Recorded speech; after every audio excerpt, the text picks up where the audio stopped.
জীব হত্যার দ্বারা জিহ্বার লালসা চরিতার্থকারী কর্মগুলো করেন কলি তুমি চতুর্থ স্থান তুমি এখানে থাকো।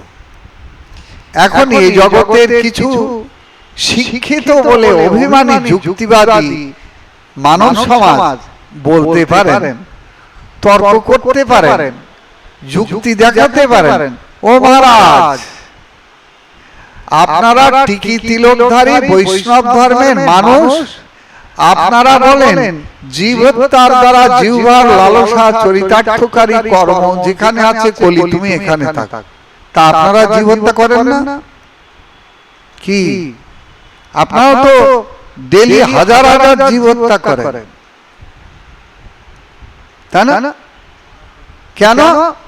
প্রত্যেকটা দানা শস্যের মধ্যে জীবসত্তা আছে, প্রত্যেকটা শাকসবজির মধ্যে জীবসত্তা আছে, প্রত্যেকটা রবি শস্য ডালের মধ্যে জীবসত্তা আছে। ছোলাগুলো ভিজিয়ে দিলেন, সন্ধ্যেবেলা জল ছেঁকে তুলে রাখলেন, সকালবেলা উঠে দেখুন গজা বেরিয়ে গেছে। ভিটামিন বুদ্ধিতে খাঁচর মাচার করে যে চিবিয়ে খাচ্ছেন, তার বেলা জীবনটা হয় না? হ্যাঁ।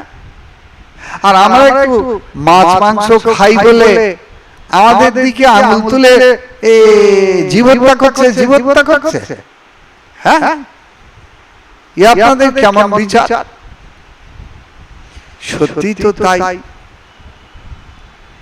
বৈষ্ণব ঠাকুর বললেন, হ্যাঁ কথা ঠিক, সাধুরাও কিন্তু জীব হত্যা করে।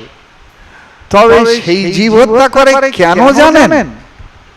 সে জীব হত্যা করে নিজের জন্য না। কার জন্য? না বিশ্বপিতা ভগবান শ্রীহরির সুখবিধান কল্পে। এর দোষ গুণ তারা কিছুতেই ঘাড়ে নেয় না, একমাত্র ভগবত সেবা সম্পর্কে তারা জীবন ধারণ করে। তারা জীব হত্যাও করে না, আর জগতে পুণ্য তারা ভালোবাসে না। তাদের একমাত্র এই জগতে বেঁচে থাকার মুখ্য উদ্দেশ্য ভগবান বিশ্বপিতা শ্রীকৃষ্ণের সুখবিধান করার জন্য। দ্বিতীয় কোন সেই ভগবানকে সেবা করবার জন্য, ভগবানের সেবা উদ্দেশ্যে ভগবান যে জীবগুলো হত্যা করবার জন্য নির্দেশ দিয়েছেন, ভগবানের নির্দেশ অনুযায়ী এই জগতে জীব কিন্তু দুই প্রকার, মনে রাখবেন। ভগবানের বিচার অনুযায়ী জীব দুই প্রকার, একটা হলো বীজজীব আর একটা হলো জীবজীব। বীজজীব কোনগুলো? বীজ থেকে যে জীবদেহের সৃষ্টি হচ্ছে, উৎপত্তি হচ্ছে। এর মধ্যে কিন্তু রক্ত মাংস হাড় কিচ্ছু নেই। কিন্তু যে জীবগুলো জীবে জীবে মিলনে যে জীবদেহ সৃষ্টি হচ্ছে, তার মধ্যে কিন্তু রক্ত মাংস হাড় সব আছে। ভগবান কখনো বলেননি যে এই জীবগুলো হত্যা করে আমাকে কেটে কুটে দিবি। ভগবান কিন্তু ওই জন্য গীতা নবম অধ্যায়ে মেনশন করে বলে দিয়েছেন, পত্রং পুষ্পং ফলং তোয়ং যো মে ভক্তা প্রযচ্ছতি তদং ভক্তু পরিতমস্নামি প্রযতাত্মনঃ। ভক্ত ভক্তি সহকারে পত্র পুষ্প ফল জল যা কিছু আমাকে দেয় তা আমি অত্যন্ত আগ্রহের সঙ্গে তা গ্রহণ করি।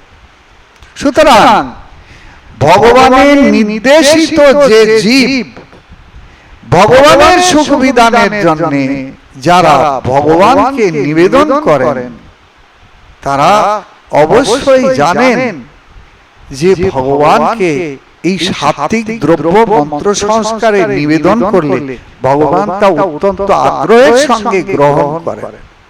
আর গ্রহণ যে করেন, এক্ষেত্রেও যদি কারোর বিতর্ক থাকে, ভগবান খায় দেখেছেন, দেখাতে পারেন? এ তো অসুরের বুদ্ধি, তাই না? কারণ এই রকম যারা বলে তারা কিন্তু স্বাভাবিক হিরণ্যকশিপুর চেলা। প্রহ্লাদকে বললো না, এই তোর ভগবান কোথায় রে, কাশ হও? প্রহ্লাদ বললেন সর্বত্র। তার মানে আমার ভগবান জগতে অনুতে পরমাণুতে প্রতিটি জীবদেহে বৃক্ষাদি তরুলতাতে সর্বত্র আমার ভগবান বিরাজমান। কস্মাৎ স্তম্ভেন দৃশ্যতে, আমি কেন দেখতে পাচ্ছি না রে? রে মূর্খ, দেখাতে পারিস? এইরকম যারা বলে যে ভগবান খায়, দেখেছেন ভগবান খায়, দেখাতে পারেন? তাহলে দেখুন, আপনি আমি দেখাতে পারছি না, আপনি আমি সাধন মার্গে আছি। এমন সাধন মার্গে থেকে তো সাধ্য বস্তুকে কোনদিন দর্শন পাওয়া যায় না। যদি সেই সাধনায় কোনদিন সিদ্ধির ভূমিকায় পৌঁছতে পারে, তবে সে অবশ্যই ভগবানের দর্শন লাভ করে জগৎকে দেখাতে সক্ষম হয়। সিদ্ধ ভূমিকার যারা সাধু তারা দেখাতে পারে, কিন্তু যতদিন সাধন জীবনে থাকে সে কখনোই তো ভগবানকে দেখতেও পায় না আর কাউকে দেখাতেও সক্ষম হয় না। তবে এই কারণেতে ভগবান যে খায়, ভগবান যে কথা বলে, ভগবান যে ভক্তের সঙ্গে চলে, এটা কোন কোন প্রেমিক ভক্তের সঙ্গে ভগবান এই লীলা করেছেন। আপনি আমি দেখাতে পারছি না, খাওয়াতে পারছি না, চলাতে পারছি না, বলাতে পারছি না, এটা আপনার আমার অযোগ্যতা। কিন্তু প্রেমিক ভক্তের হাতে ভগবান খেয়েছেন, প্রেমিক ভক্তের সঙ্গে ভগবান কথা বলেছেন, প্রেমিক ভক্তের সঙ্গে ভগবান চলেছেন, এ প্রমাণ আমাদের শাস্ত্রেতে ভুরি ভুরি আছে, যা শ্রবণ কীর্তন স্মরণ মননের মধ্যে দিয়ে সাধক সমাজ সেই সাধন পথে এগিয়ে চলে, সেই আশায় বুক বেঁধে আমিও ভগবানকে পাবো। এই জন্য আমরাও তো কীর্তন করি, হইয়াছেন হইবেন প্রভুর যত দাস, তা সবার চরণবন্দি দন্তে করি ঘাস। কিন্তু বলি, সুতরাং এইরকম ভক্ত হয়েছিলেন, আজও আছেন, অনাগত ভবিষ্যতে এহেন ভক্ত থাকবেন এই পৃথিবীতে। তাহলে এই চন্দ্র সূর্য নদীতে জোয়ার ভাটা কিছু থাকবে না।